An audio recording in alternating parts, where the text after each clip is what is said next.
Okay.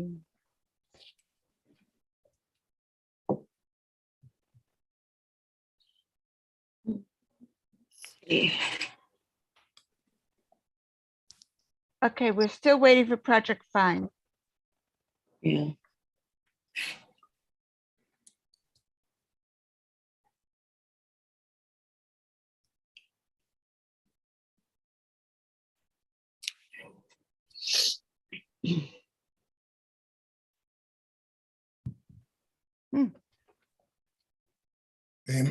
Hey, Mel. Melissa, why don't we just start? Okay, yeah. Great. Welcome everyone to the February Community Board 7 Housing Committee meeting. I'm Melissa Rosenberg, one of the co-chairs of the Housing Committee. Louisa. Louisa Craddock, co-chair. So tonight we have a pretty full agenda. We're going to start by allowing our colleague on the budget committee to give us an update and let us know about the process for the CB7's district needs statement and budget priorities for the year. We'll then move to a presentation by Project Find to update us on their West 79th Street project. And lastly, we'll hear from Fortune Society about their project on 97th Street. So with that, I will pass it to Roberta. Hi, so Beverly and I are here to tell you about the budget and strategy committee. I sent to all the committee members the schedule for the year and also the outline for the community district needs for the city planning template. So a few things. We are asking that you work March through May to meet with stakeholders and get their input. If you have budget priorities, that you vote on them at your, that you flush them out at your June meeting and vote on them at your July meeting. Over the summer, we will work on them, and then in the fall, we will have a hearing in September, and then steering, we will vote on the list of priorities and vote them on at the October meeting. For the district needs, and I sent to Louisa and Melissa on Saturday the from our last year's budget priorities, the responses from the agency. So we will be by mid-March, we will be sending a letter back to OMB telling them our reactions to the responses or non-responses that we got. The other piece of it is that because we're using the new template, we don't want one long. In the past, there was one long sort of report from each committee. We're going to ask you we'll give you the topics. We're going to show you what kind of information we want, but we're going to want specific information about each topic, about each district needs. The district needs do not have to have a budget component to them. So it could be a district need that doesn't have a budget component. We're also looking this year for letters of support. So for example, if you were talking about a specific building that you wanted to have converted into an SRO or into senior housing, you would have a letter from the community or from other people that would be in support of that particular building. So we hope that you engage very closely with members of the community. 3 of your major budget priorities last year were the NYCHA and affordable housing and affordable housing in Manhattanville section, Manhattan Valley. Rather. Beverly, did you want to add anything? You have to unmute. Yeah, just that in the document we sent around, we indicated that there are a number of sections of the city planning template that really address issues of several of our committees, and that we would urge you for those particular items to collaborate closely with other committees that essentially have an interest in the same way that you're doing this evening, with HHS, that there be some kind of joint communication in addressing your budget requests as well as the district needs, which do not have to have anything to do with a budgetary amount. A district need could be something as simple as better communication, better data, some kind of other coordination across agencies that we see as lacking and that is a district need to have fixed. So think of that as somewhat separate from your budget request work. And I think this should all come together rather smoothly. Thank you. And on the budget requests, we would like you to focus on data as well, so that you can cite data, so that at the last minute, last year, because everything was so late, Beverly and I spent almost all of October pulling our hair out trying to get some facts and figures. So at our next budget and strategy committee meeting, we will create a to-do list, letting you know what kinds of things we want when you start writing up the materials. Great. Any questions, comments? We will, but not now.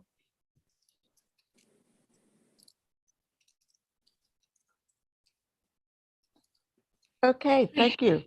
Thank you. So are the people from Project Find here? So I'm looking for Mark and David. I don't see either of them in the attendees. Can you remind me who the third person I'm looking for is? I have to check. I think his name was Brett, but I'm gonna totally make that up. In the meantime, if anyone is here for the second agenda item, raise your hand. I'll be able to find you and promote you from there. But I'm not seeing either of them, actually. Mark and David aren't here. Okay.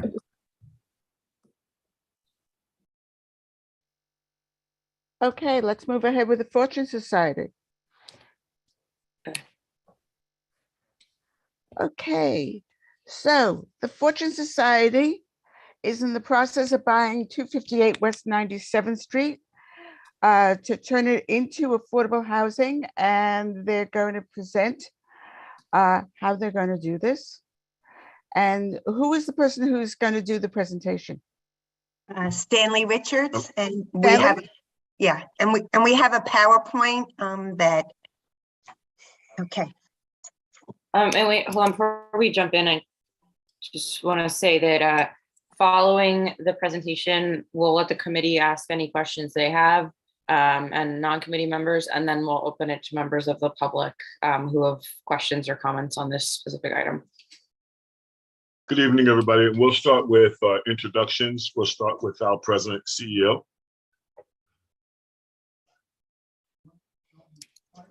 Hello, Joanne Page.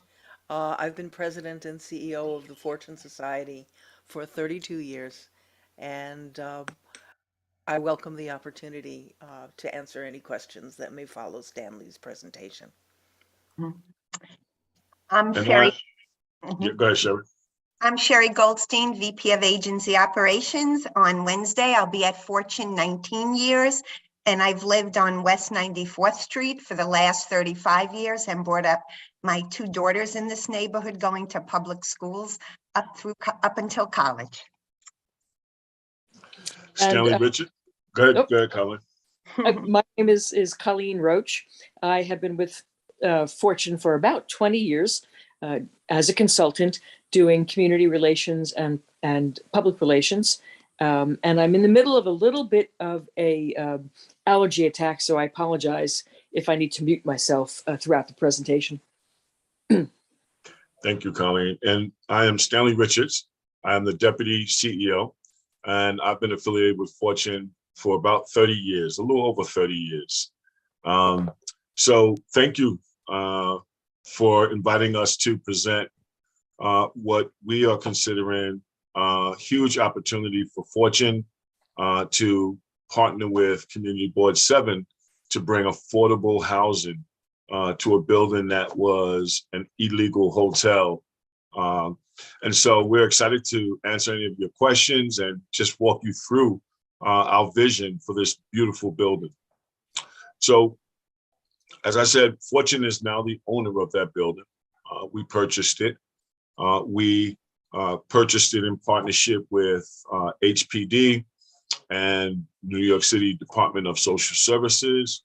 We have a design team of Curtis Ginsburg, who has been partnering with us on many of our projects, and they're just amazing architects.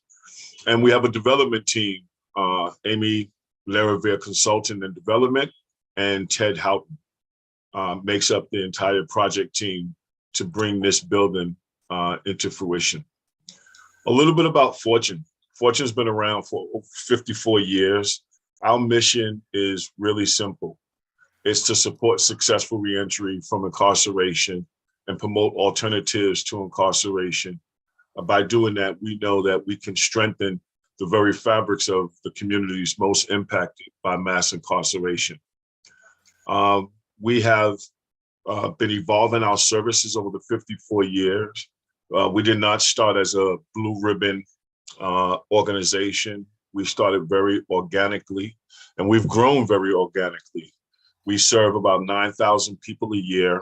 We have a main service center out in Long Island City, where we provide wraparound services, education, employment, housing assistance, substance abuse treatment, mental health, family services, alternatives to incarceration, HIV/AIDS services, discharge planning for jail and prison, counseling, case management, crisis intervention, arts and theater, and lifetime aftercare. When people walk into our doors, we provide a lifetime commitment to helping them build the lives that they envision for themselves. Our programs are all designed by the people most impacted. And so we listen to and engage people and hear what is happening in their lives and what are some of the barriers that they're facing, and we try to address it. Our bottom line really is housing and supportive housing and services for our population is critical for community reintegration and for people to rebuild their lives, either post-incarceration or as a diversion. We also realized that we could do two things. We could provide pathways for our participants to have stable housing while also providing affordable housing for the community members. Our project located up on 140th Street, it's called Castle Gardens. This is the building to the left, the roof and the main building. When we designed that building and created that building, we made an organizational decision not to sell that lot because we've said if we sell that lot could be luxury housing and it won't benefit the community. And what we wanted to do was to build a building that the community would be proud of, provide opportunity for community members to have a place to live and to raise their family and continue to raise their family. And we wanted to provide an opportunity for people impacted by incarceration to have a permanent place to live. And we were able to do that. That building opened up in 2010, has 114 units. 63 units are for people with justice involvement, 50 units are for affordable units for community members, and 1 unit for living super. We have 20,000 square feet of program space where we offer on-site services. We do food distribution for the community. We have community affairs, events for community members, and we have 24-hour security with cameras all around the building. We've been really good partners with the 30th Precinct, and that was because we made a commitment to, one, listen to the community, and two, to add value to the community, both as an organization and as a building. Our building on 97th Street is going to have a similar structure and a similar way of operating.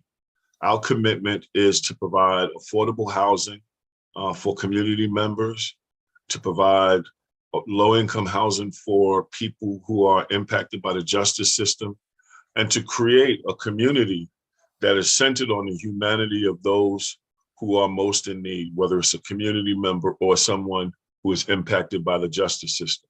We have 83 units of both supportive and affordable housing. We're going to have on-site supportive services for people who are in need of ongoing services that will include case management from Monday through Saturday. We're going to have 24-hour residential aides and security where we have cameras, and our residential aides will be on site. And people in the building will have access to our wraparound comprehensive services I talked about earlier, which is located out in Long Island City at our headquarters. And as you can see, there's a couple of pictures of some of the work that we do. We do a lot of work in farming and produce distribution. We have hard skills training, employment opportunities. We help people find jobs. So we have an array of services. Here's a breakdown of what the units would look like. 58 units are going to be for formerly homeless people with justice involvement. That pays 30% of their income. We expect most of that income to be public assistance, which is about $215. We have existing 15 tenants who we all are inviting to stay in the building. We want them to continue to be part of the community and part of the community we're going to build in this building. It will be rent controlled. And then we're going to have 9 units, which will be for individuals from the community earning up to 60% AMI, and they will pay 30% of their income toward rent. We'll have 1 unit for the super. So we'll have a living super to take care of any of the building needs, both internal and surrounding. Here's a sort of drawing of what the building would look like. We will have, we're building out a new kitchen and dining area. As we said, these are SRO rooms. So each room will have a hospitality kitchen, which means a small refrigerator, a microwave, but we will have a kitchen where people can cook. There'll be a general dining area where people can eat together. We will have our social service offices in the lobby. I mean, on the first floor, so people can access services if they're needed.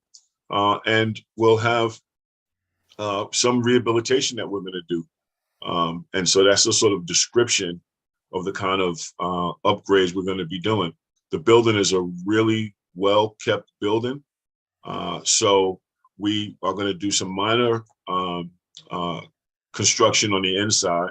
The 15 tenants who are there, we hope will stay there. We may have to move them from one room to another, but we want them to still be able to live there while we do the work. We are putting in a lift to make sure that people who have mobility limitations can access the building. And we need to put in all our security cameras and fix all the fixtures and really make the building someplace that the 15 tenants would feel really proud to remain in, and the new tenants will feel proud and be able to call that home. All of this work we anticipate will take anywhere from a year to 18 months. So we won't be having any new tenants in during that time. Once it's all done, then we'll be bringing in new tenants. And I want to talk a little bit about the supportive units and how we've operated both in Castle Gardens and how we'll be operating here. Everybody in the supportive units will have to be homeless and have justice involvement.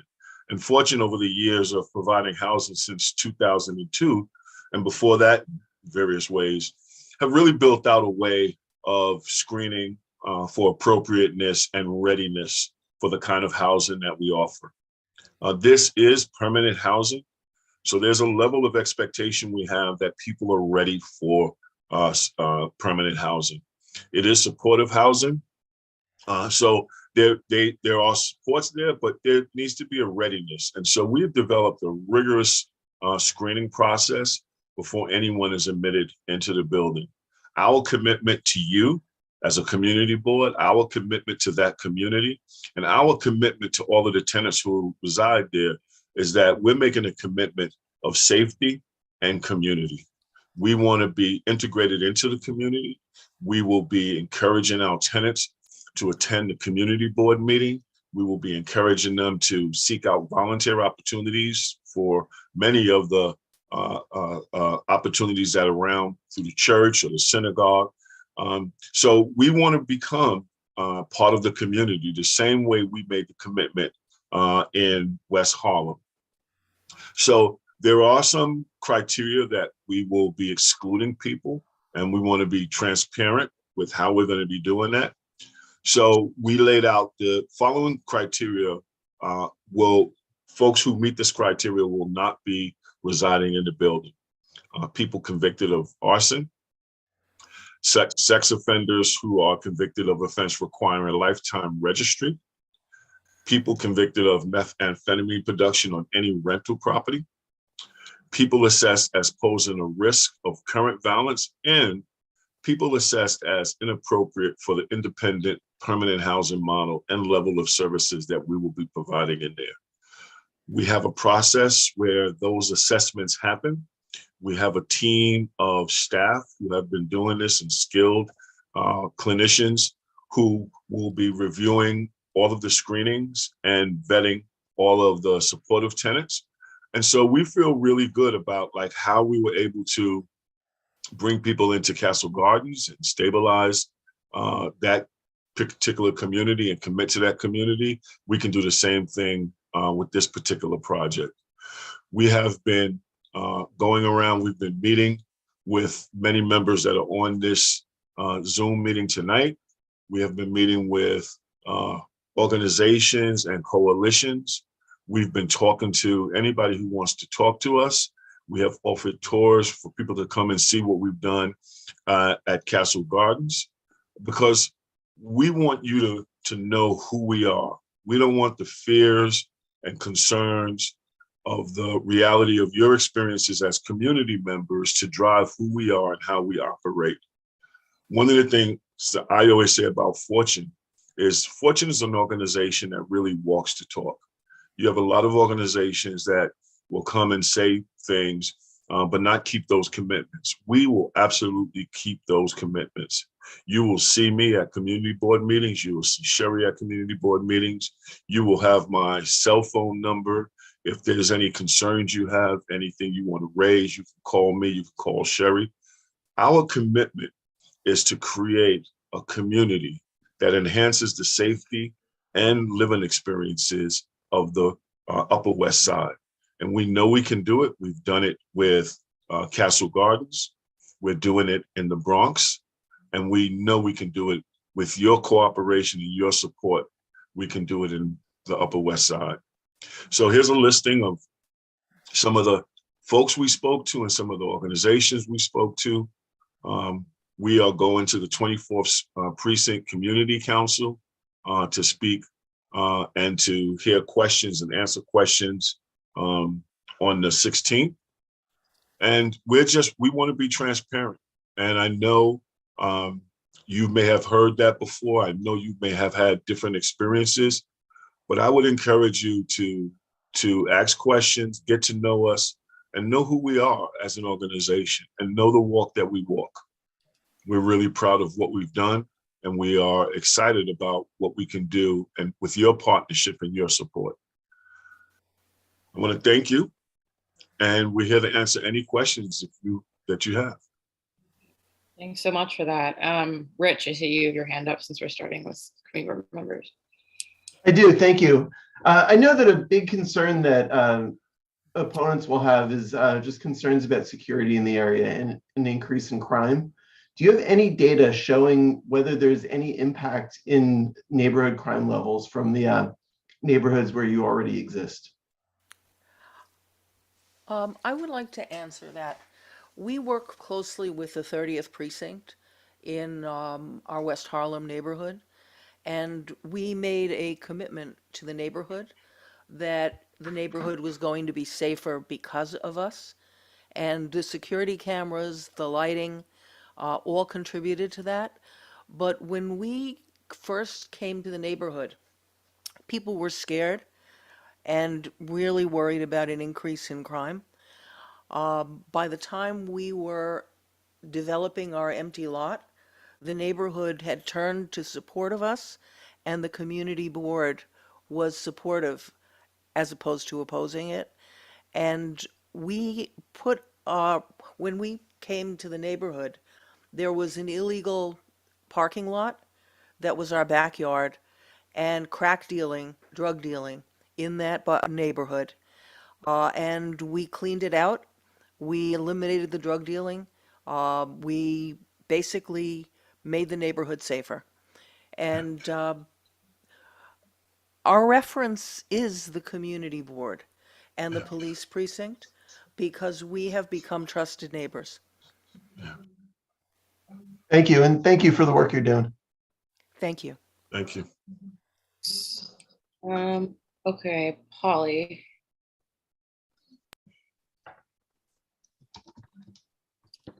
Okay, so good evening and thank you for that wonderful presentation. And my question is, you mentioned a rigorous assessment and you mentioned clinicians, et cetera.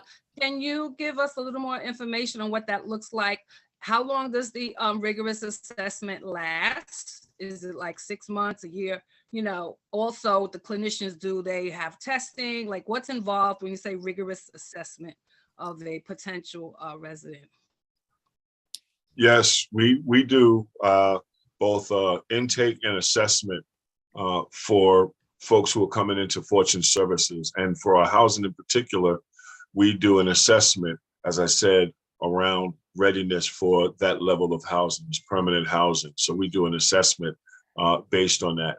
Once that assessment is done, and it's an assessment that happens one-on-one between our clinical staff and the person who is potentially going to be living in that building. Once that assessment is done, that clinician writes up the assessment, and that is discussed as a team. I'm sorry.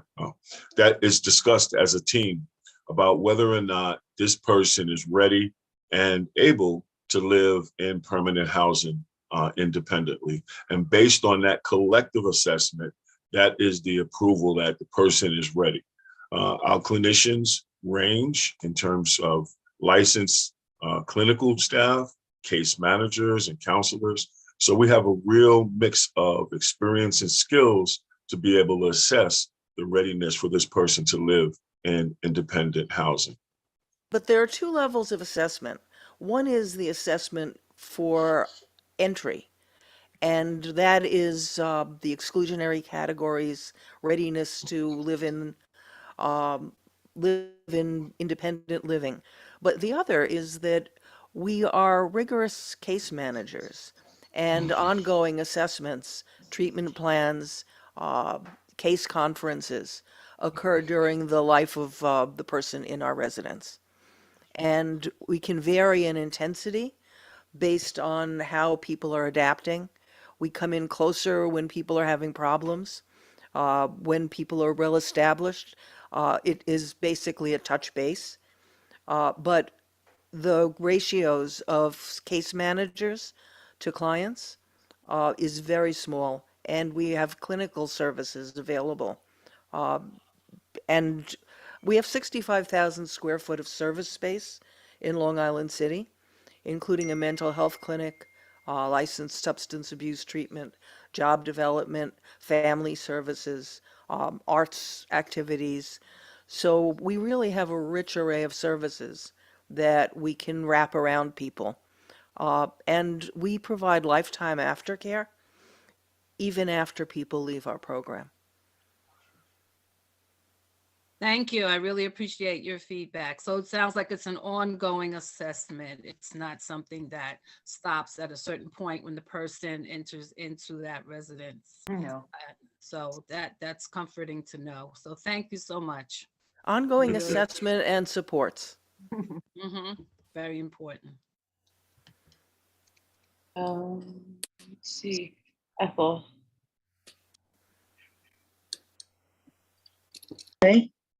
You can hear me?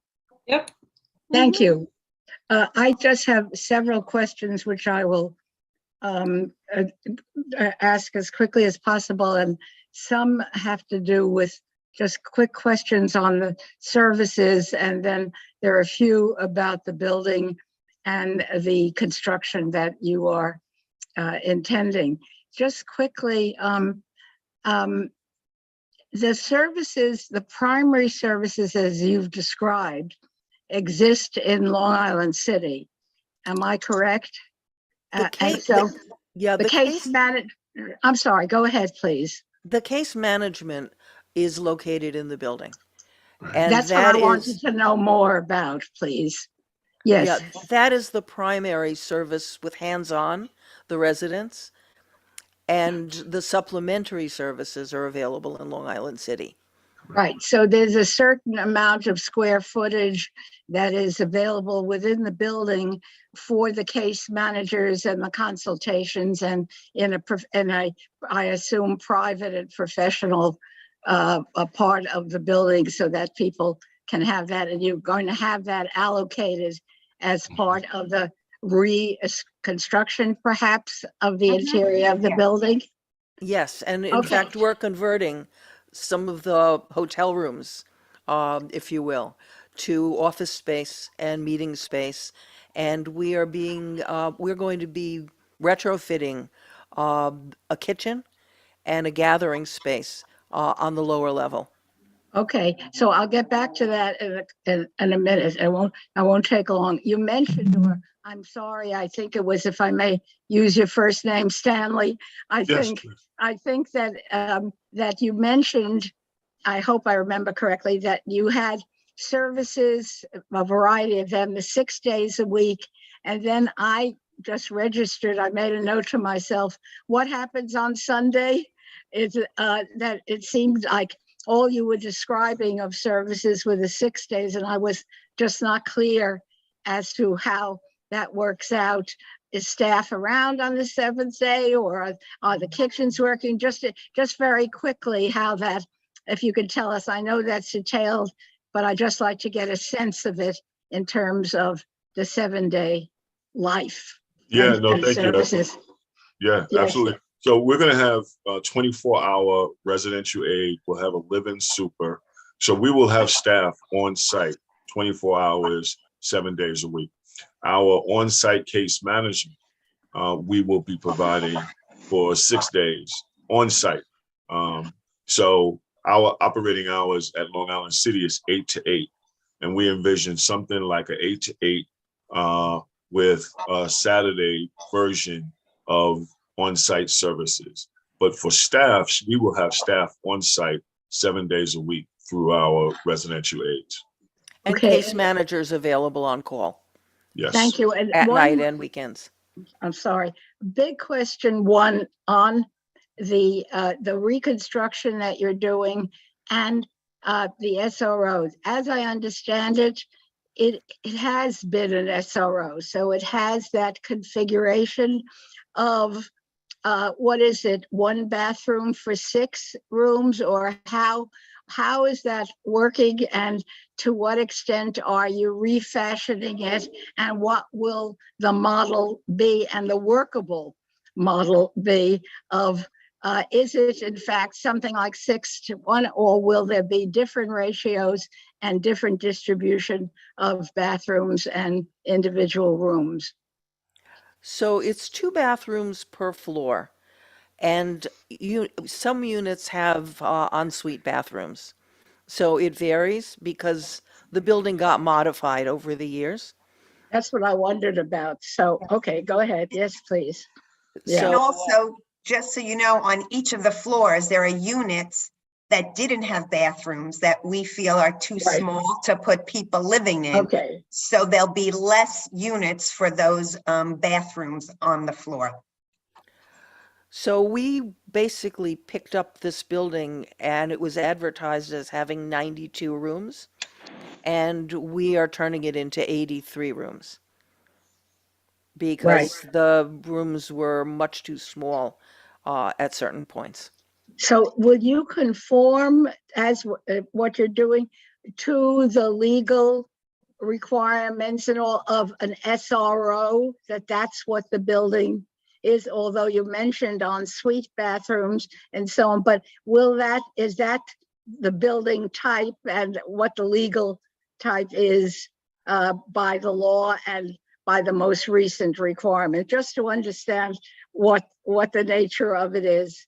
Yes, Yeah, it is an SRO okay. and bound by the legal requirements of an SRO. Okay, and lastly, I just want to say that I happen to know the architects over many years and have observed a lot of work that they've done in affordable housing and so on. And one of the leads is someone I admit to know, and I have just respected the Okay. work that they have been doing, and that's good that they're doing it for you as well. We Thank you. love the architects, and they've done a number of buildings that just matched our standards of what a building should be. Thank And you. they're also good people. Okay, thank you, Ethel. Mark. Thank you. A quick word of appreciation for including in the recitation of services provided. Whoops. Okay. Ethel, can you go mute? That among the services you noted as providing were arts services, and I think that's terrific. I didn't hear, and perhaps it was just my bad ears, anybody talking about either job readiness or pathways to employment, or that avenue. And if you would, I was sort of what goes hand in glove with that in derailing the pipeline, if you will, is a measure of success based on how few people end up reincarcerated or re-entering the justice system. So can you speak to those two things, pathways to employment and the success rate vis-a-vis the re-encountering the justice system? Thanks. I'll speak about the employment, and Joanne can talk about the rearrest. So we have a robust employment services program where we provide what we call soft skills, job readiness workshops, helping people prepare to answer questions and to do strategic job search. Some of the basics around how do you conduct a job search. So that's one part. The second part is we have account managers, job developers who cultivate relationships with businesses throughout the city to provide direct access to our graduates from our workshop to actually obtain employment.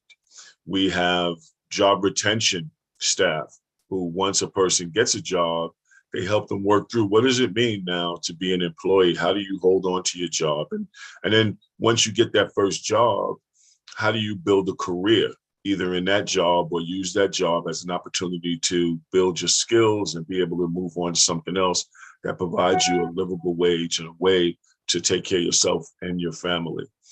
Then we created, over the years, we created another pathway because we've seen so many people were coming home without the skills able to meet today's job market. So we built out this whole hard skills training program that includes CDL license, environmental remediation, HAZWOPA certification, construction, culinary arts. We built out this whole hard skills training program for people who need to get the skills in order to be competitive in today's market.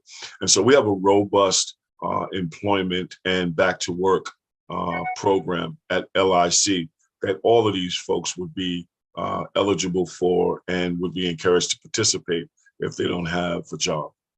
And I just want to add that in LIC, one of our biggest volunteer programs is mock interviews, where we have people come in and perform one-on-one mock interviews, helping people look someone in the eye, do a handshake, answer the question about where have you been, and a lot of our mock interviewers are from the Upper West Side. Yes. And I would like to answer the rearrest question for the permanent housing that we do. And the model for this program will be Castle Gardens, which is our mixed, affordable, and supportive units. And of the 63 permanent supportive apartment units, 97% of the residents remained housed 2 years or more, and 88% remained housed for 3 to 10 years, which means that they did not get reincarcerated. We really are proud of the wraparound services that we offer, especially in our supportive housing, where we live with people, where we observe them every day.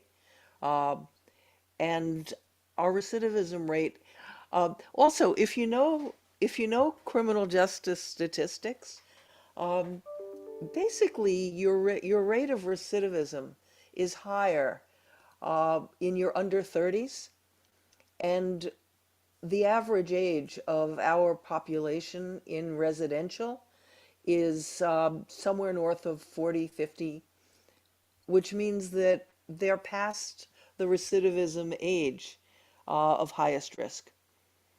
So we expect very little recidivism. Thanks. Those are very impressive statistics. Thank you. Okay, Catherine? Thank you so much, Melissa, and for hosting this meeting.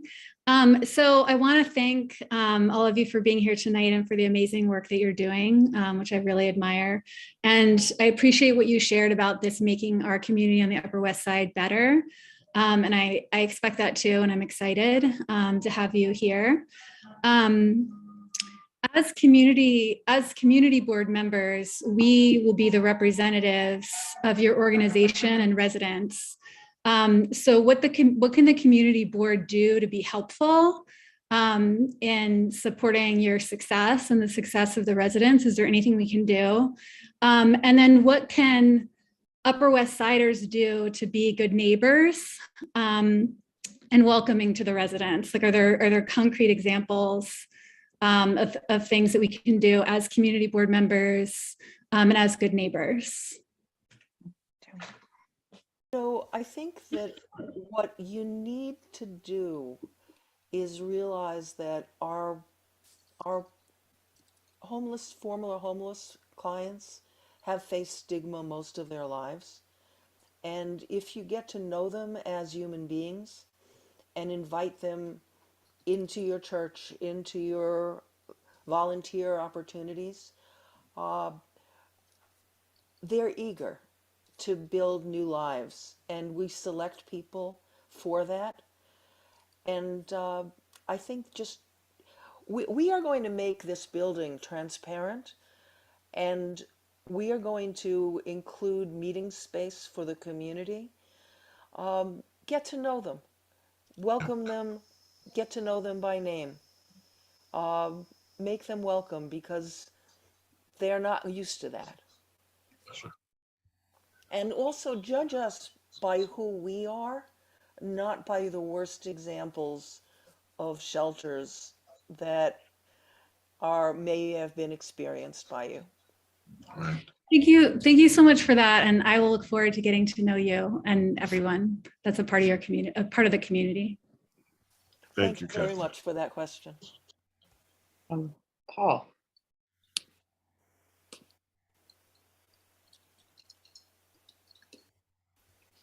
You're muted if you're speaking.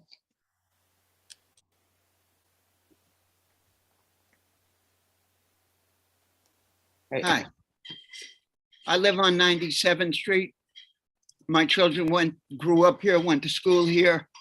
And I have neighbors and friends whose children go to 163 and 75.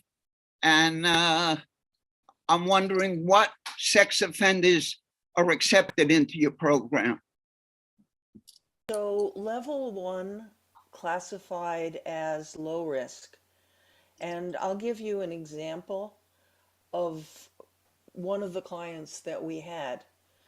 And it was something that we refer to as a Romeo and Juliet affair, because the guy was a couple of years older than the girl. The girl was underage. They had a relationship. The girl's parents called the police on him. It was a statutory rape. And this kid posed no risk whatsoever to the community. We will not accept people who pose a risk to the community. That doesn't answer my question, I don't think. Well, the question is, there are 3 levels of people classified as sex offenders. One is the level 3, which is high risk to reoffend. The second is level 2, which is medium risk to reoffend. We are accepting only one, which is low risk to reoffend, and we're making screening decisions that will be our assessment of risk over and above the categorizations. Mhm. And we don't make the categorizations, the courts do. So people come to us with those levels for services, and then we decide who will be housed with us, which will only be the level 1. And the ones who pass our screening. Yes. All right, thank you. Yeah.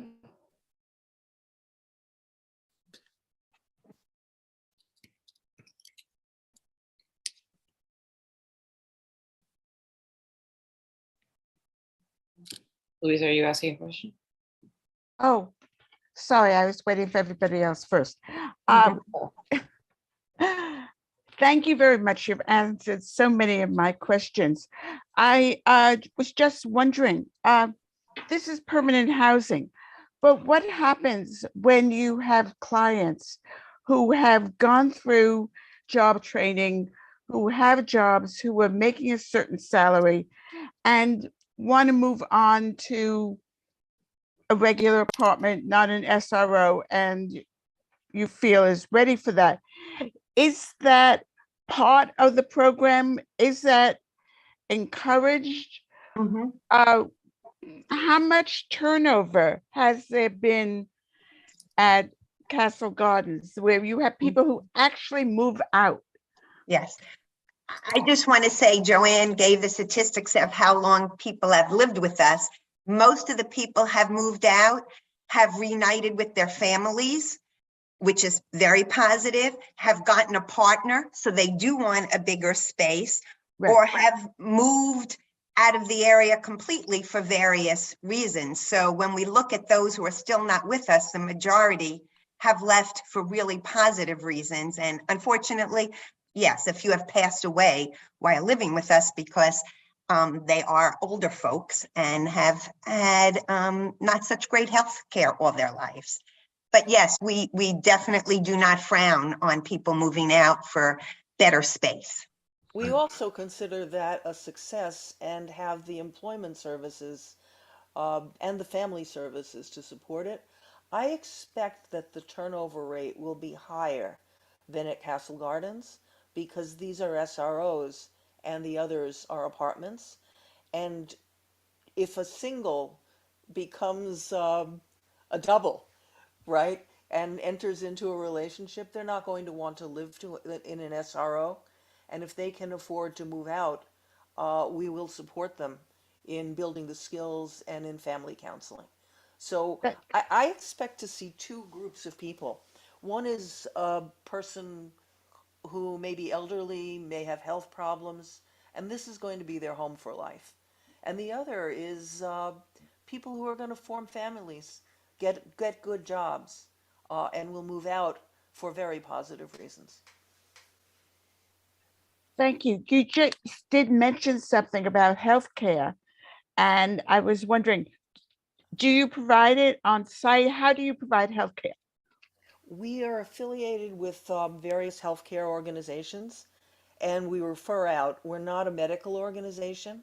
We do have a nurse on staff in Long Island City, but we basically have service partners that provide healthcare. We do care management, which means that we link people to healthcare and follow those with serious health conditions to ensure they're getting the care that they need. Um, Thank you. Formerly incarcerated people show up with the health issues of somebody 10 years older. So we really are going to have people who have serious health conditions. Thank you. Ira. Okay, I'm going to ask some of the questions as somebody who actually did tour Castle Gardens a number of years ago. And I just want to second Ethel on your design team. I also know the structural and the mechanical engineers quite well, and they're as good as the architect. So you have a good design team consulting for you. So I have two questions on the space and one on how the building operates. You have these unused spaces because they were too small. Are you able to use those for anything? And what are they being used for? So we're going to be able to combine them where the two spaces are too small to be used and where they're adjacent to each other. We can use them as small offices, storage space. There are about 10 of the rooms that we are not going to use as living units. And the architect is working on that right now. You know, we've just started going through the building, and some might even be opened up and just like a reading nook on the floor, depending on what it is. Well, that leads into my second question because, you know, you have a dining room in the lower level, but I didn't see any informal social spaces. So I was looking for those, and obviously you only had the building section. So I'm just going to encourage you to have those informal spaces, and so that people don't isolate back into their rooms again. I think that's very useful from my own experience. And if you've got those little rooms, even just a place for a couple of chairs and somebody can say to each other, great, that answers that question. I'm sure Mark was going to do that for you. But I didn't see it. The second, then that gives my last question. You won't have professional staff there 24/7, and you won't have professional staff there 1 day a week. But at least in my experience of supportive housing, you usually have somebody at the entrance to the building. And that person is there 24/7. Are you going to be able to offer that? Yes, Yes. And that's our residential aides, and they are not just security guards. What we have found at Castle Gardens and even in the Bronx so far, they really get to know the tenants. And here we're talking about 83 people, but these people are on site. They have regular shifts. They also become part of the community and will notice if someone seems off or someone is had a death in their family. You know, they're part of that and will know when to call a case manager if one is not on site. Do they work alone or in pairs? We usually have 2 RAs during the tour. Okay, that's what I wanted to know. So if something needs to be attended to, there's still somebody at the front door. Right. And that's certainly, I'm sure, helpful to the residents in the building, particularly the supportive residents, as well as the people in the neighborhood, because if they see, they'll get to know your people too. Because and if somebody needs some help, you can bring them around, and hopefully everybody get to know each other. So those were my questions. Thank you. But also, clinical staff are on 24/7 call, and they will be available in case there is a situation that warrants there. Do any of them live in the neighborhood? I think that we have several that live in the neighborhood. Mhm. Yeah. And again, since no one new will be moving into the building for a year and a half about, the staff, we're doing a training with the staff that's on site there now for the 15 tenants to get them used to Fortune's way and whether they will stay or not. But the main person who's there during the day is definitely staying and very excited to become part of Fortune. And it has worked there for how many years? 30 years, 30 years. Yeah, so she knows the 15 Team tenants. very well, so. Thank you.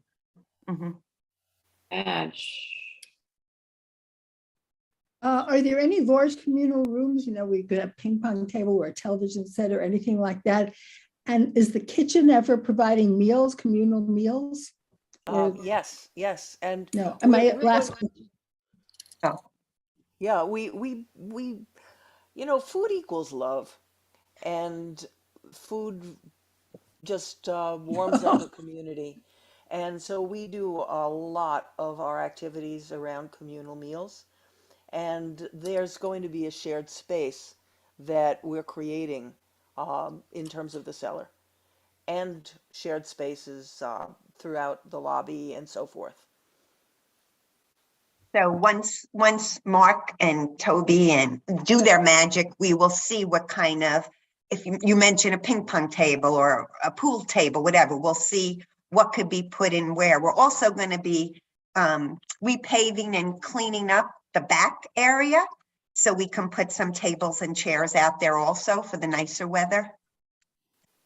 And out in Long Island City, we have, as Joanne said, we have 65,000 square feet of program space. And we would encourage people, we have a community out there where we do provide breakfast, lunch, and dinner. And we have a space where people can play ping pong, pool, and they can just sit down, relax, and be part of a broader community as people seek safety and support to rebuild their lives. Also come out of And will it be all men? No. No, it will be co-ed. Co-ed? Co-ed, yeah, I'm using the college term.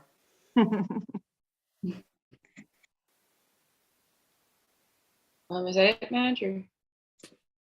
Yeah, I'm finished. Okay, Shelley. Okay. Good evening. Thank you. It's good to see you again, all. Shelley. Okay. I was thinking in terms of the health services, you said you're going to make connections. We have a long time close relationship with the Ryan Health Center, which is on 97th Street, a little further over east, and a very strong relationship with Mount Sinai, Morningside, and Mount Sinai West. And I think it would be good. Certainly, it's good to have services available, other services available, but on things closer to home. Yes. Developing those relationships may be good. We can help make the connections, if necessary. And in addition, on extension, there are so many programs for people in our neighborhood that a lot of people don't even know about, whether it's the religious institutions, social service agencies, and so on, that over time, in terms of integrating into the neighborhood and feeling at home, I think those connections, which we have in such abundance, and please God, with the pandemic passing into a more normal thing where people can go out and mix and be, it could end up many wonderful opportunities for people that are coming in to feel a part of the community. So to the extent that we can assist or facilitate, we're certainly willing to and glad to.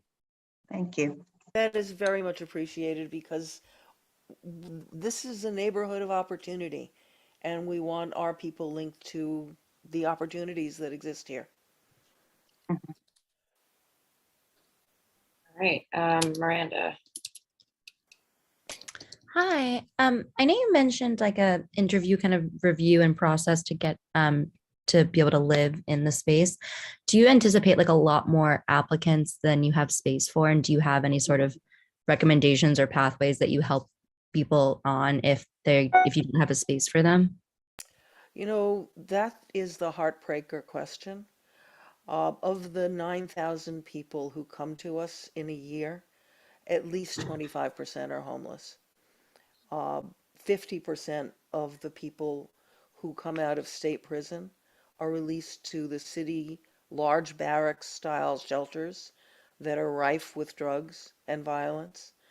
So this is a drop in the bucket that will save a handful of lives, but we are urgently trying to develop other resources.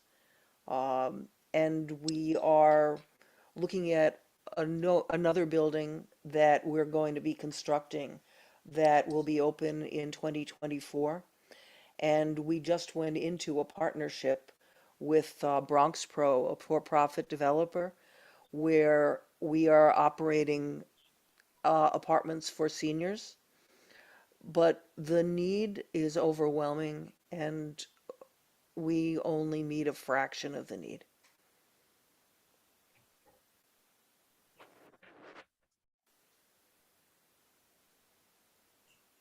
It's a heartbreaker question. And we do work with folks in Long Island City to try to help find housing, but again, it's very hard to find anything affordable. Thank you. Okay. Thanks. I first want to just say welcome. I've been a Fortune Society fan since I was in high school, and I'm just really looking forward to the community board working with y'all. I'm also the pastor of a church down the block, and we've been working with some synagogues and churches in the area on people who have justice involvement, and we'd love to, figure out if we could be helpful in this context too. Yeah. We welcome the partnership. Yes. Yes. Yeah. Great. All right. Looking forward to it. Thank you. Thank you. And Steve. Yes, thank you for taking all our questions and patiently. We're an acquisitive group, so I'll be brief. And I know we'll have some community questions as well. The one question that I had is, I think you've described the process very well in terms of when somebody comes to you. My question is, how does somebody come to you? Are they applying? Are they recommended? What's kind of the funnel of people that come into the process of your organization? So for this project, because we have an arrangement with the city that we will only take people out of the shelters, DSS, Department of Social Services, would be doing referrals. We would also be doing recruiting in the shelters, and we would be doing screening. In our West Harlem housing, we are able to take people directly when they get released or from homelessness in the community, as well as in the shelters. But for this funding, operating funding, we're restricted to pulling people from the shelters. Understood. And it's a combination of either being referred by DFS or you actively recruiting or having a relationship. And do you know if DFS, and I know them, you may not know the answer, do they have any requirements or to how they would recommend someone to you? We actually have done some collaboration in terms of filling the family units in Castle Gardens, because most of the people were pulled from the shelters.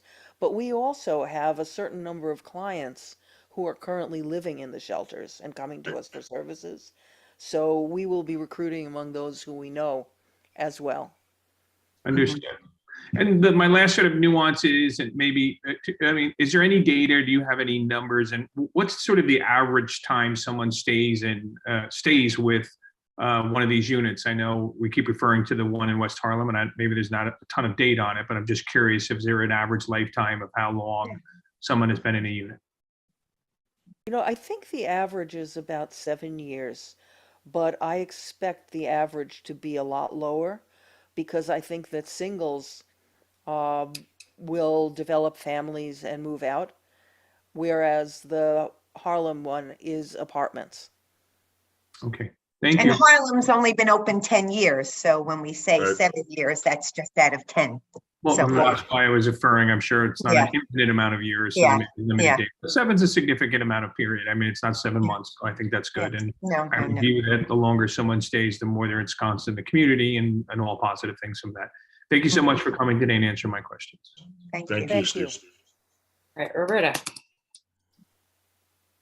Thank you so much. I mean, I've known about your work for a long time. I've had friends who've been on your board, and I to go into Catherine's statement before, that it's very important that we work with you, the community and the community board. And I'm glad to hear that Kay Carpin is willing to do some work with you. One of the things that you talked about was food. So maybe there's a way to get some of the community organizations to do some meals with you, because when you together, you get to know each other. Right, and food equals love. Yes. So I would, I belong to a religious institution, and I'm going to suggest to them that maybe we could do something with you when the time comes. That would be wonderful. Yes, thank you. And welcomed. Before we move to the public, I just want to ask a few quick questions. One is that you mentioned that you're going to clean up the rear yard. Would that be someplace that folks are able to smoke, or is it only going to be used for other kinds of recreation? Other kind of, right now it's not being planned for smoking. It's going to be for tables and chairs and plantings. You know, we have found up at Castle Gardens, and a lot of our folks do love gardening and planting. So we're hoping to put planting boxes out there also. And again, that's something we'll be working with Mark on. Right, and part of our case management and assessment, we want people to live healthy lives, and so we do have a stop smoking education process where we give people information about how they could stop smoking if they want to stop smoking, and groups they could participate in as part of wellness and health. We want people to think about the impact of cigarettes and how they could stop smoking. So we have a lot of resources that we share with folks as they're coming in, and we keep educating them. And there will be no smoking allowed in the common spaces, like the hallways, elevators, as it is in Castle Gardens, only in your own apartment. Oh, so folks can smoke in their own units. Got it. Yeah. Okay. And just, I think this will come up perhaps from community members, so I'll just ask it first. What will you do to address, like, if people are gathering outside the front of the building, I don't know, smoking or otherwise, to just prevent any kind of issues from arising with neighbors? Yeah, that's where our RAs come in, right? They have a relationship with people. They will ask people not to congregate in the front of the building and to be good neighbors, and they would engage people. And part of, as I said, what we do is out in Long Island City, we have a community that people can participate in terms of services and space. But the RAs will be keeping eyes on the front of the building and around the building to make sure that people aren't just congregating in front of the building. And we've not had that as an issue in the 10 years that we've run Castle Gardens. Got it. And I think you mentioned this before, but if folks in the meeting live nearby and are interested in having a contact number in case issues are arising, though often I think there's confusion, and it might not be residents of your building, it might just be other people. Do you plan to just make that contact info available, and how will you sort of Yes. use the Yeah, community? we will make that contact available, but also we are planning on attending the community board meetings. And if people have concerns, they can just turn around and speak to our representative about them. So we are going to be available in multiple ways. Great. And then are you planning to have a community advisory board for the building? Mm-hmm. Yes. Okay. Great. Those were my questions. So now I'm going to turn to members of the public. We'll start with Maria D'Angelo. Hi, good evening. It's Maria D'Angelo. Nice to meet you all. And thank you very much for this presentation. I learned a great deal and I've been doing some research and reading about your organization. So thank you for the great work that you do to help so many people who really need your help. We are all aware, I attend these meetings regularly, of the great need for affordable housing in Manhattan, in New York City. And, I'm part of a new group. We have about 150 members from all over the city, the 5 boroughs, and we're growing. And we're very concerned about government transparency and how things are done in the process. And so I have a couple of questions about how this came to pass.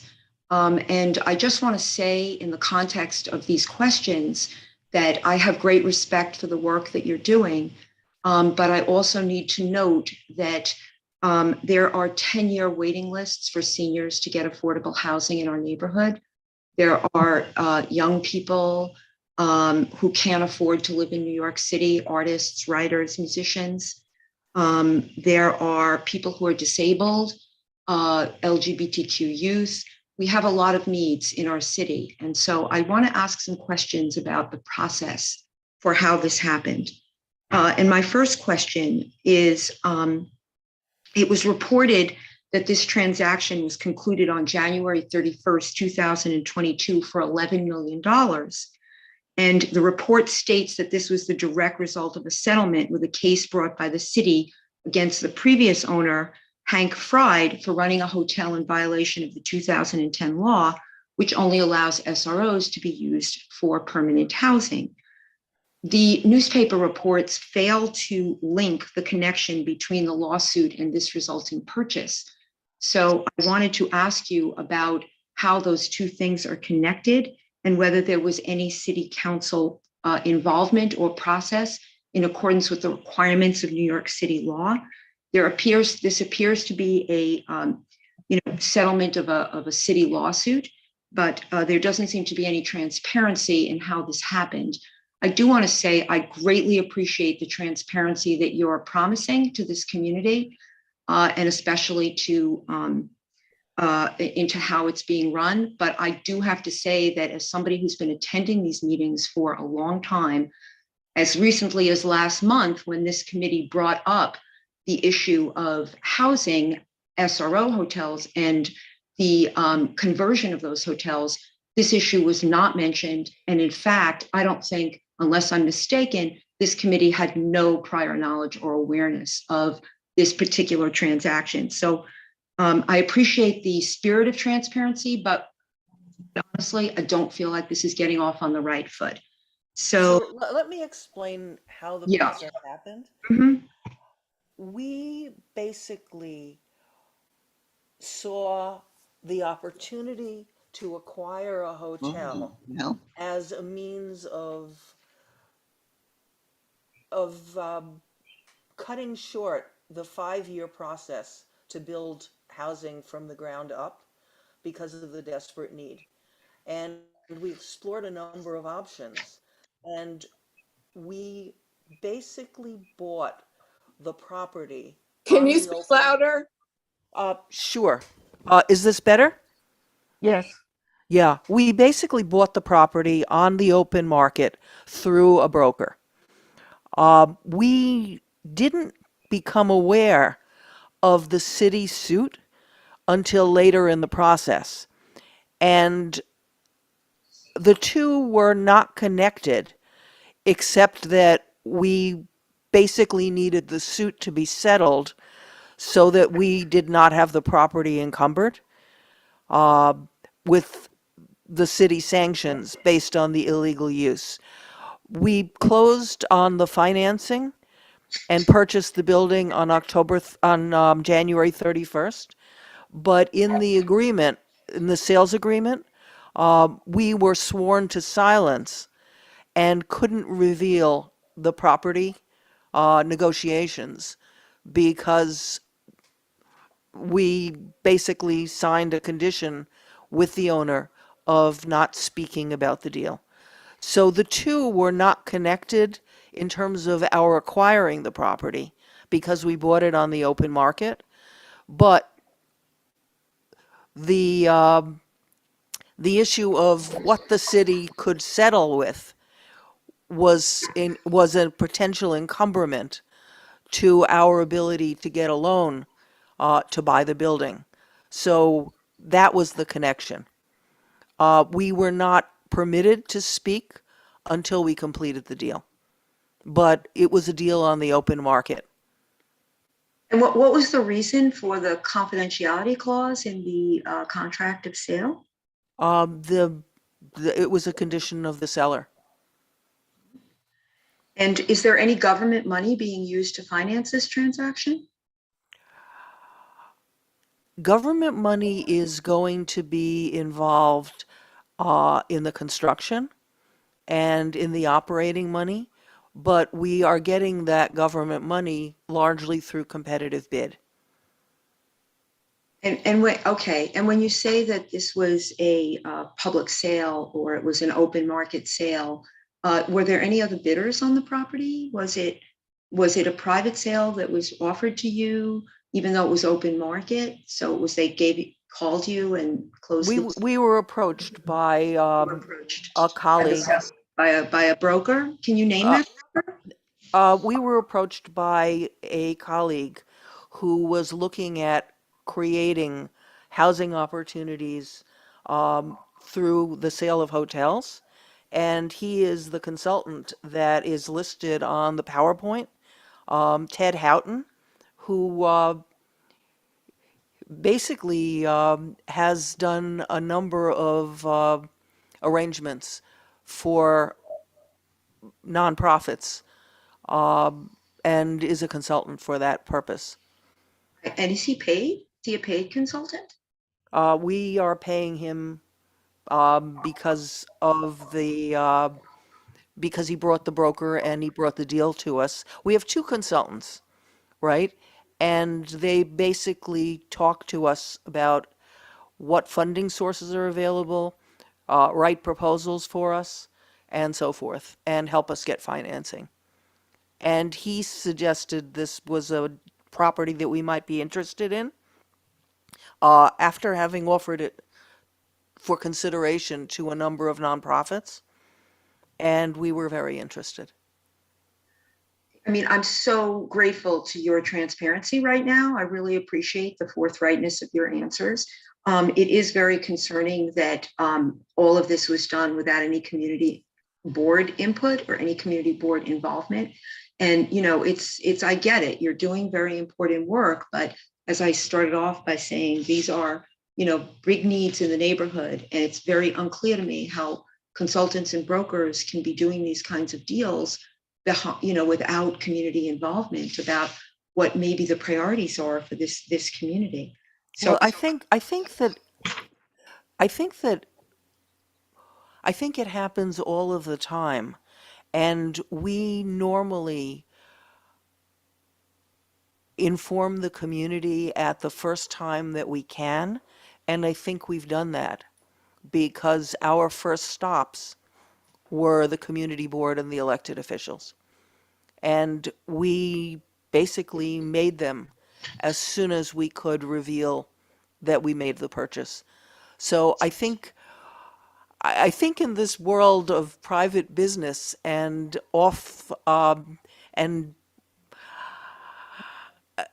I wish that there were a need for private developers to consult with the community about what the community wants and needs. But I think we are the exception. And we are really proud of our transparency at the moment that we could reveal this deal. right, but the whole process of secrecy is something that, you know, is really unfair to communities. The fact that, you know, this happened, I'm sure you signed the contract months and months ago, and there might be other, you know, groups. I mean, this is taking 100 units off the market for people on the Upper West Side, seniors, disabled, et cetera, people who are living in substandard housing already in the community. who desperately need places to live. And this was done without, any sort of like, there's a consultant, a paid consultant who's making a significant amount of money, a paid broker, buildings going into not-for-profit hands, meaning that there are no taxes that will be paid on this building to the city. We've got sounds like an extremely trustworthy and transparent group running it, but no legal way to assure that going forward, the people who are in management in your organization are going to be the same people 5 years from now or 10 years from now. So But the funding that we are going for requires that this housing remain in its status for 30 years. And I would suggest that we preserved the affordable housing because Hank Fried owned 3 hotels and the Marrakesh has been destroyed. It is a private developer that is basically going to turn it into high-end housing. And the second hotel, again, a private developer. Of the 3 illegal hotels that he was running, we are only preserving 1. And that's going to be preserved for affordable housing. So we're kind of proud of it. No, I get it. I mean, I do. I'm going to ask you to just kind of wrap up your comments because there's other folks. Yeah, sure, of course. And I want other people may have questions. I just want to say right in the neighborhood, I know the neighborhood quite well.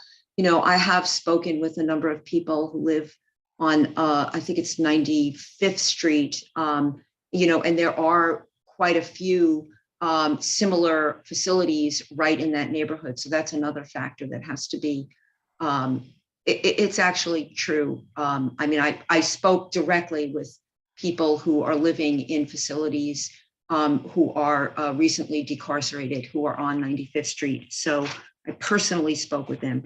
Okay, well, thank you very, very much. I hope we'll have an opportunity again to speak. As I said, I do represent a rather large group, and I know they have a lot more questions. So hopefully we'll have a chance in the future. I appreciate your time. Thank you.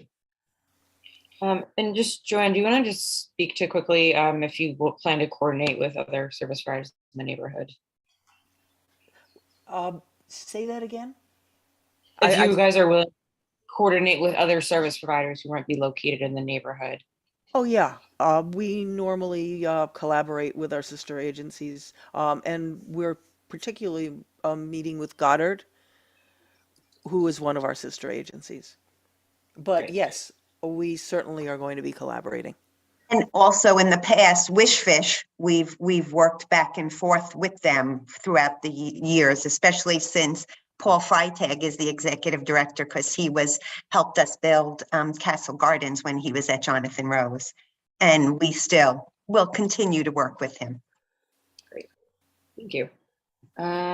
Kim. Okay. Hi. Thank you for taking my question. I am representing many small businesses on Broadway in the 90s. I'm not sure if everyone on the community board is aware, but we have many problems existing right now on Broadway in the 90s. We have a lot of loitering, we have a lot of aggressive panhandling, we have a lot of people shoplifting, we have people mentally unstable. We have many customers that tell us that they do not want to walk down Broadway in the 90s any longer. So I am actually quite surprised that something like this could go in on a block where there are already 2 shelters, 2 around the corner. Right now, this neighborhood is overflowing with issues that we can't handle. I have customers scared to walk at night. So I would like to know what kind of accountability there is. I understand that everybody deserves a second chance. Obviously, you sound like you have everything put together well. However, what happens when there is a problem?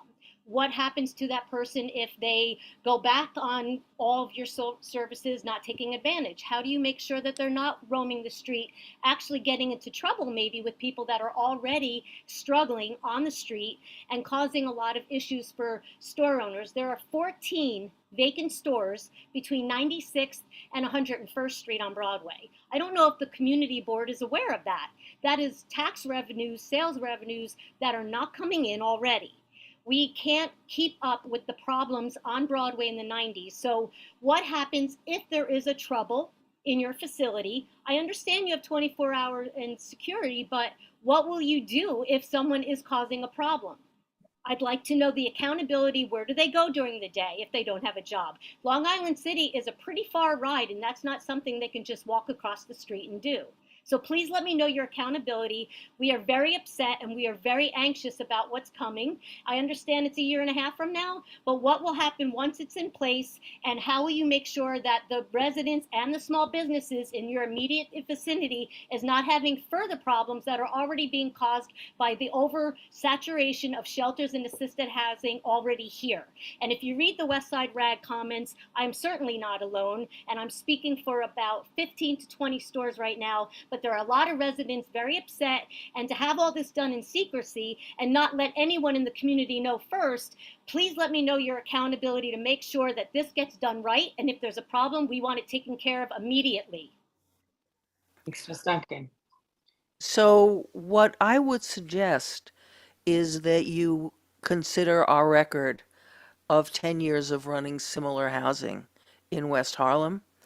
And we are not supplying panhandlers or ne'er-do-wells.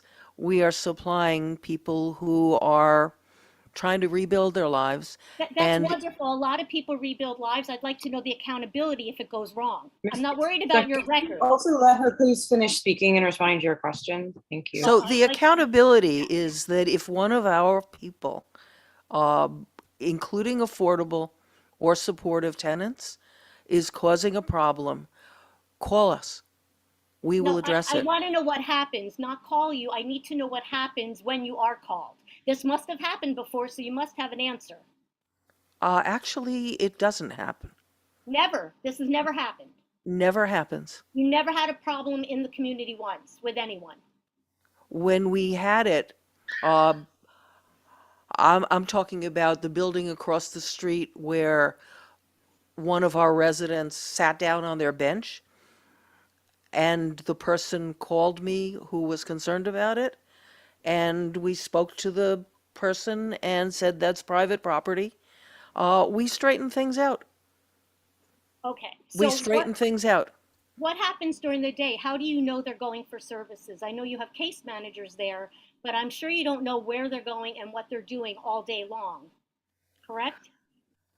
That's what the on-site case managers are for, right? So they are, as we said, there's an assessment that happens, there's a supportive plan that happens where people are engaging, and people are either working or they're engaging in services out in LIC. But it's a way of supporting people. But also, I think that they will behave like other people in the neighborhood. They will go to the parks. They will patronize the stores. If they cause problems, we will intervene. What does intervene mean? That's what I'm confused, because a lot of shelters have told this to us before. Yeah, I'm we are sorry, not, they have. Kim, we are not a shelter. We're I understand permanent that, but you're housing. taking people from shelters who are Yeah. needing to be rehabilitated now and get social services. And this is where the question never goes further, because if they don't take advantage of it and there are problems, other shelters here and assisted housing have not come up to the plate and taken care of it, which is why we have so many problems. Please tell me you all know how many problems are happening on the Broadway in the 90s for the stores. Can you not, if you know, because if you don't know, I'm speaking. Sorry, this is not a back and forth. Please ask your question. Well, I'm not getting the right answers, and the stores are very, very tired of it. And you've got 14 vacant stores that no one's coming in with this environment. Melissa, I'm going to just help out as well and just say, Kim, you're asking questions. These people are being very respectful. There is no right answer. There is their answers. You may have the answer you want, but please answer questions. There's about 4 or 5 other people behind her. And I think you're being aggressive with these people who are being nothing but kind and answering your question. So they've answered several of your questions. If you have one more, we'll listen, and we're going to move on to the next one, because that's the process that the co-chairs have created. Thank you, And I Kate. understand that, and that is why there has been no accountability and why we have so many problems on Broadway in the 90s, and you're losing your small businesses.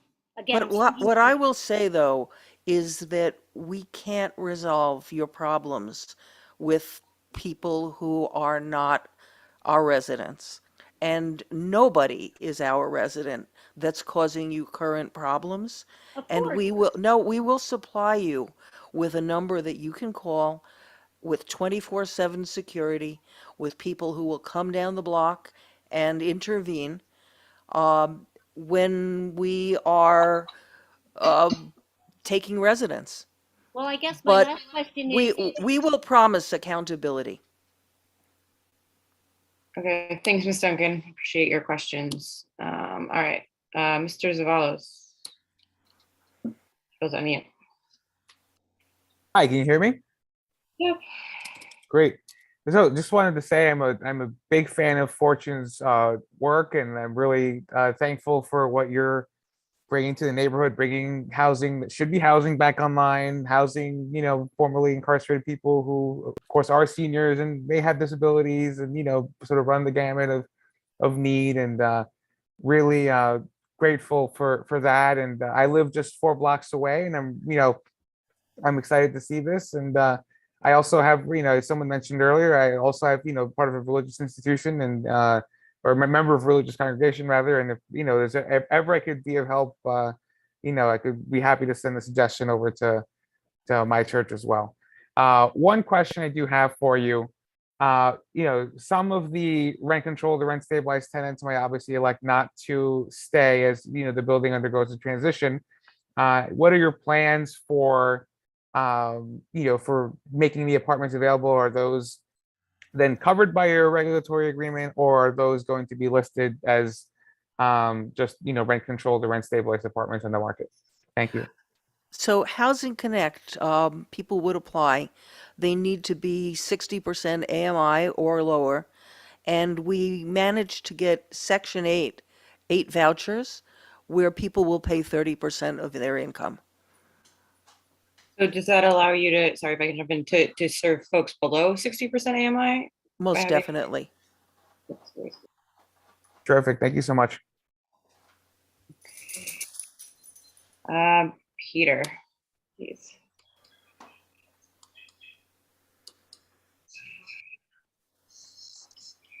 You can unmute, Peter.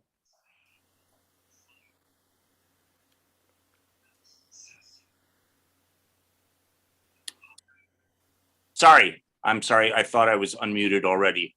I don't know what you heard or anything, but nothing. Okay. Well, welcome to the neighborhood, and looking forward to your getting that building up and running. It's great to have you taking over a building that has been run by a criminal for years. Hank Fried, this neighborhood has always had a huge number of SROs, which have helped tremendously with people as they transition or move into the city. They've been a great housing resource that has been taken away by private developers for years. And really appreciate that this is going to be an opportunity for people to reintegrate into a community. Kay Carpin did not mention that with the West Side Campaign Against Hunger operating out of St. Paul and St. Andrew, that's an opportunity for people to volunteer and to get a good experience. And he's a resource for that also. I'll also say that the outdoor space, one of the things that we found has been really helpful with restaurants is the putting up of retractable awnings or umbrellas to help with the noise that reverberates up the back of brick buildings. So just be aware of that, and that might be something to look at. There's 2 things. One is the retractable awnings. The second is umbrellas. Having an outdoor space for people is really key, and having a place for people to gather is really positive. Those are my main comments. Indicate your participation, just so they're aware. I'm sorry? Want to just indicate what you're associated with, just so they're aware? Oh, well, they actually reached out to me with great. the Business Improvement District. So Peter Arnson with the Columbus Amsterdam Business Improvement District, north of 96th Street. But the last point is that the community advisory boards are really an ideal best practice for organizations. And I want to, as much as you can encourage that with other organizations that you're working with.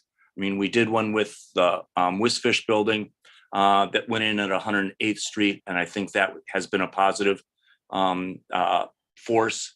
And in general, it's good. So I'll look forward to your getting settled. Thanks. Thank you, Peter. Thank you for the Thank you, Peter. welcome and for the suggestions.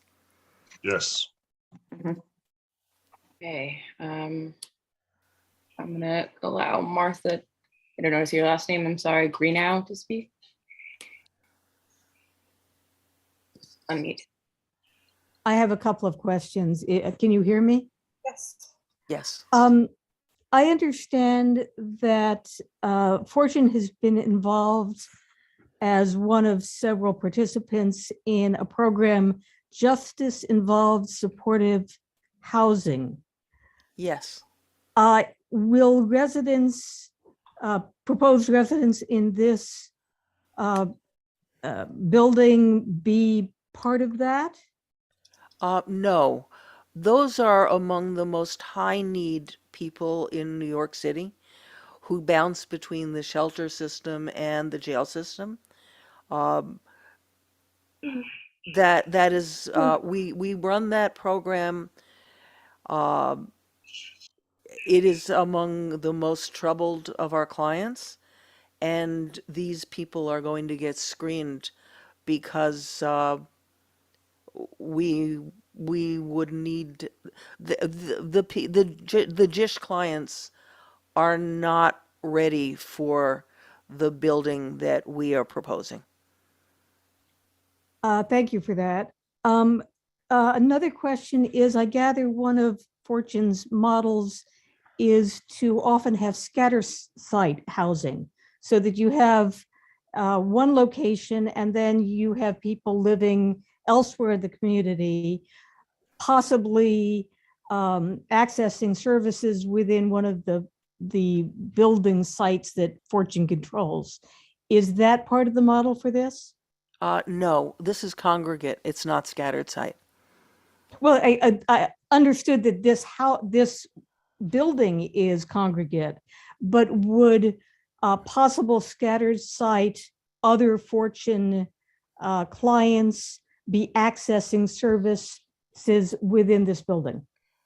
No, because they would be accessing services within Long Island City primarily. The desired model for us is congregate and not scattered site, because we can offer a level of wraparound services while people are living with us, under our daily observation. What scattered site offers is the ability to acquire housing without building it and without owning it. And so we are housing about half of our people in scattered site, but it is not the most desirable model. Given the pressure for affordable housing in the Upper West Side and this immediate neighborhood, are you committed to not doing scatter site within this neighborhood? We couldn't afford it. Well, you can't afford what you're doing now, so that doesn't Well, seem no, barrier. we actually can afford what we're doing now, because we are going to be getting the funding to run the building for 30 years. And we're getting it through competitive bid. And scattered site is an utterly different model where we rent from private landlords. And we have a number of contracts, all of which require different eligibility for the clients. And this is a congregate Fortune-owned building that we will be able to run according to our standards, not according to private landlord standards. And because it's congregate, we can offer wraparound services that are much greater than scattered site, where we send case managers to visit. Ms. Greenhow, can you wrap up your questions if you're not finished yet and just ask one more? I will let the next person ask. Okay, thanks so much. Okay, Michelle Benvenisti, I got that right? You should be able to unmute. Hi, can you hear me? Yep. All right, great. I do want to go back to the question that was asked because I don't think it was answered in terms of if a problem does occur with one of the residents, saying we will address it is not a plan. So I want to know, what is the plan? Even though you may have very few of those issues occurring, I think it's important for us to know how it will be addressed. First, I think that it needs to be brought to our attention, and we will provide multiple means for that happening. Second, what we would do is have a case manager meet with the person and unpack what the issue is. We would then wrap services around that person to address the issue. If it were illegal activity, we would make it a condition that it cease, or we would intervene, and that would jeopardize people's ability to keep the housing. So it would be social service or calling in the intervention of authorities if we couldn't remedy the behavior. I would hope so, especially if it is criminal activity. The other question I have relates to Long Island City. It sounds like those services are quite extensive. Is there any accountability if there is a resident that is, running into challenges, that they do have a requirement of taking part in some of those services that are provided, where it's more of a requirement as opposed to being optional? So we are going to be bound by the lease and by the idea that all services are voluntary. We really encourage people, and we screen for susceptibility to take part in services, but we are bound by the person's lease and can't force people. We can encourage people. However, if the behavior would jeopardize housing, we can make it a condition for the person keeping housing. Okay. Thank you. Thank you. Kristen Jordan, you should be able to unmute. And Hi, thank you so much. This is my first time attending a meeting, and I came purposely for this discussion. And I just wanted to say thank you to Ms. Page and Mr. Richards for the calm composure and the compassion that you've shown to this group. I thank the board for such thoughtful questions and for being such good representatives of our community. I've lived on 98th and Riverside for over 20 years. I'm originally from Syracuse. My father was the director of the rescue mission in Syracuse. So I've worked with the unhoused population and low income people for my entire life. I turned 49 a couple weeks ago. But I also currently am part of the activism community as an attorney for the legalized marijuana industry. And I know we discussed earlier the desire to lower the rate of cigarette smoking, but I do want to encourage thoughtfulness around patients and consumers who use cannabis for wellness considerations.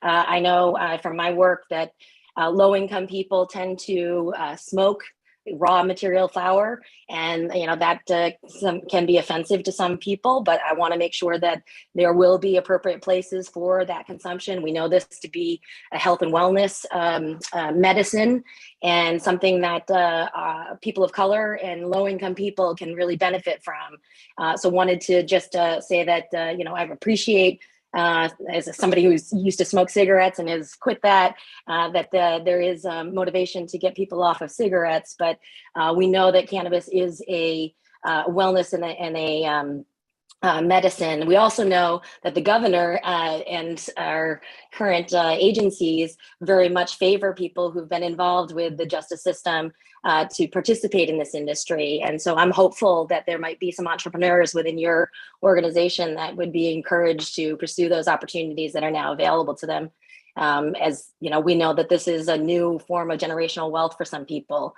And in my experience, again, growing up in Syracuse with my father running the rescue mission, I used to run around the halls of the mission when I was a young kid. And, when people have services and have futures and goals, there is a different behavior and a different mindset. So, we walk our dog by 97th Street every night, and I look forward to the new population coming in and to those supports and services. And I really appreciate all the efforts that are had to, really encourage this organization. So I don't really have a question. I just want you to know that the neighborhood, and there are many folks. I volunteer for a community fridge on West 100th Street, and would welcome volunteers from your organization to help us clean the fridge every week and whatever else. So welcome to the community. We thank you very much. And thank you to this committee for the real positive way in which you're handling this meeting. I really appreciate it. Thank you for Kristen. your welcome, Kristen. Yeah. One of the philosophies, one of our operating philosophies at Fortune is when you treat people like they matter, they show up like they matter. And just thank you for sharing your experiences, Kristen, in your father's work. Thank you. Okay, Ms. Williams. Should be able to unmute now. Hi, good evening. I want to applaud the really admirable work that you guys are doing, and it's really intriguing to learn about it. My first question concerns the setup. So is there a precedent for having a mix of affordable and supportive housing on the same site? And will there be a shared entrance, or is this two different buildings on the same site? So there are numerous precedents. I think that it's the dominant model for homeless housing, and we've been running our building in West Harlem for 10 years. And no, there is not a separate entrance, and the apartments will be scattered throughout the building. So they will not be clumped together based on whether they're supportive or affordable. We really try to build community in the building. And do you expect to be able to easily fill those 15 or 24 units? We're going to be beating people off with sticks. Okay. The dearth of affordable housing, and especially at these rates, I think is a catastrophe for New York City, and we will be a drop in the bucket to meet the needs. And those are going to be coming from the general lottery? Yes. There are Is there 15 people who are currently in the 24 apartments, and so the 9 will be coming from Housing Connect. Is there any community preference on either the 9 or on the 58? There is no community preference because we're pulling people homeless from the shelters for the 58. As far as best known residents? So the 24 already have 15 people in them. And I think the 9 will be drawn from Housing Connect without a neighborhood preference, but I'm not sure. The city would decide that. And do you want to are you guys willing to work with the community board and other local organizations to make sure people are aware of when the units go on Housing Connect? Oh, yeah. Absolutely. And as we form the advisory, that's something that the advisory board could help us develop a messaging for the broader community to make sure people are informed. Okay, I mean, regard to this, I guess this is for CB7. Would it be preferable to have a community preference built into either the supportive or the 9 affordable units of some percentage? I guess that's something to think about. I mean, you don't need to answer, but anyway, my next question is regarding the population. Is there a MICA population? And if so, like around what percentage? So you're asking about folks with substance use disorder and whether that is the target population, it sounds like. Yeah, mental illness, addiction, specifically ongoing, symptomatic, uncontrolled. So we're going to be screening people for suitability for independent living. So we're not going to be taking people with severe mental illness. We are going to have a percentage of people who have substance abuse disorders and have mental illness, but we will screen out those for whom this setting would be unsuitable. Is there an expectation that there'll be an increased utilization of EMS or 911 services to the site due to the increased medical need? We have not seen that in the 10 years that we've run. We are going to have older people, I think, and people who have health conditions, but I would not expect a disproportionate 911 or EMS for those populations. I think it would be typical of the population we're housing. Okay, so for example, for overdoses. You know, with substance abuse counseling, treatment, and mental health services provided by Fortune, and with screening for suitability for this modality, I don't expect that we will see those issues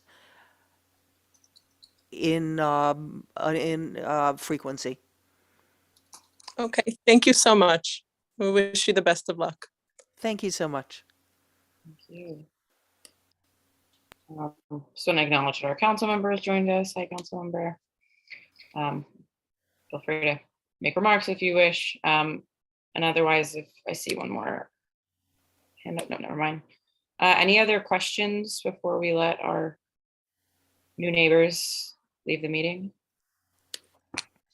Oh, sorry, one person I accidentally is Haley Tetro. All right, you should be able to unmute now.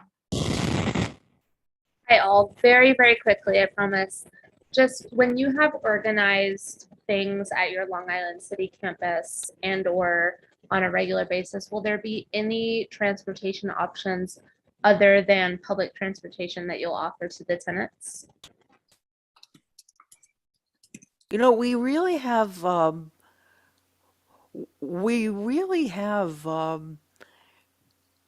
huge public transportation access, because the number one, you know, I think that we would leave that for a question, because if we have a certain number of disabled people, we may use our van for transportation. But I think that we basically rely on public transportation. Yep. Thank you so much. We do issue Metro cards for transportation to our clients. Great. All right, Ms. Thompson, you should be able to speak. Hi, I sent in 2 questions, but I guess I sent them the wrong place.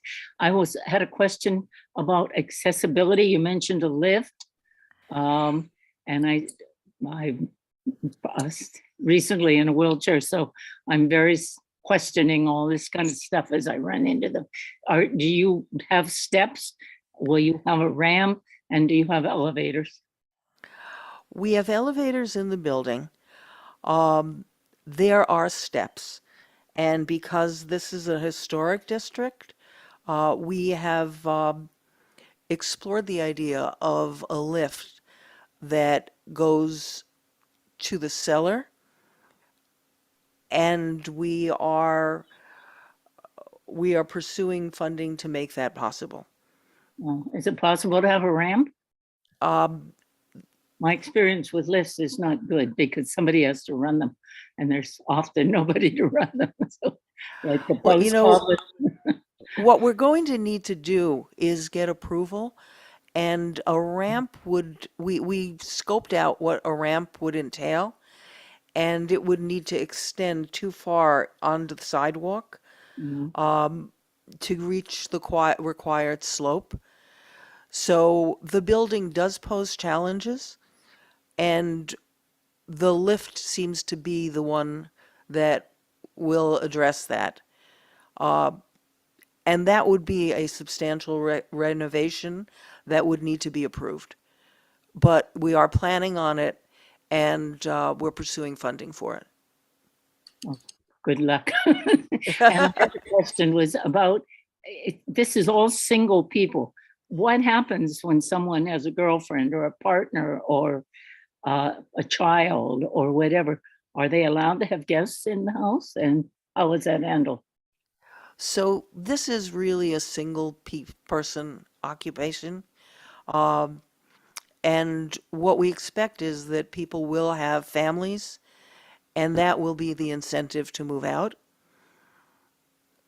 We probably will allow guests for a night, but not somebody permanent to be living, because this is a single room occupancy. Okay, thank you. And good luck and welcome. Thank you. I'm gonna let Kenneth Carpel speak next since Ms. Greeno spoke already. Hello and welcome to the neighborhood. I am your immediate next door neighbor. I'm on the board of the Lotus Garden, which is the community garden right next to the building. I also live right across the street from 238. It's a technical question. I don't know if you can answer it today, but is there any exterior work that's being planned as part of the rehabilitation that could possibly affect the garden, which shares the wall with you? It should not affect the garden. And oh, that garden is such a beautiful place. Thank you. And welcome to the neighborhood. Thank you so much. And I'll just make another last call for folks who have questions for Fortune Society.